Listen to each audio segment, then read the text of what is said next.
Hey guys, Crystal Thompson here for Color Combos with Crystal. Today I have a multicolored stamping for you.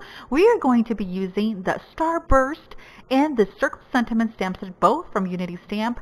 The Circle Sentiment, we're going to be using the Happy Birthday.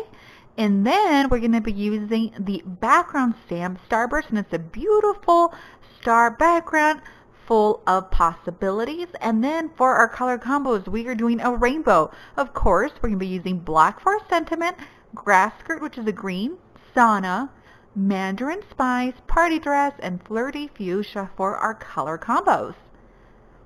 We are going to begin with our cardstock. So you know I like to cut all my card bases 4 1/4, 5 1/2, and that way I have all my envelopes. We're going to begin by stamping the sentiment in that black ink. This is a gorgeous solid stamp with the etching of the Happy Birthday. We're going to stamp that on the center of our cardstock. Going to allow it to dry just a little bit. If you want a very crisp image, you can totally do some heat embossing. Then I have a circle in which I have die cut, and this is going to serve as our mask. I'm going to be using some temporary adhesive, and what this is going to do is going to hold the circle die that I have die cut, and it's going to protect that sentiment from being blurred in from the stamping. Now, for our multicolored stamping, I'm going to bring in my colors. We're going to begin at the bottom right corner. I am not using an acrylic block or stamp positioner for this, so it's a very minimal supply stamping. We're going to bring in our different colors, starting with the purple, then moving on with the pink, and then coming in with our next color, which is a orange, and just using the very tip of our ink. You do not have to use these specific inks. You can use whatever you like. You're just going to have to use the very edge. Going to follow up with the yellow, and if you end up getting some colors mixing in there, that's okay. It's going to show really pretty. You're going to have a gradient of color.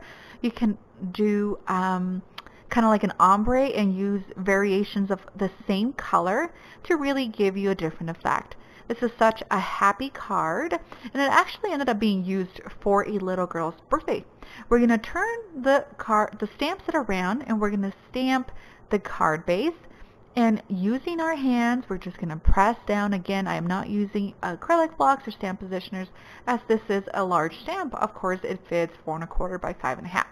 So I'm just going to continue to rub this down, trying not to shift it so we don't get any bleeding or blending of our ink colors. All right, and continue to push down. Once that's done, we are going to lift up and expose our stamping. And look how pretty it turned out. Now we're going to remove that masking circle, and I really love the way it turned out because it kind of created a circle within the circle. And that does it. Thank you so much for joining me today. Hope you've enjoyed this quick tutorial for color combos with Crystal. Stay tuned for more. Have an amazing day.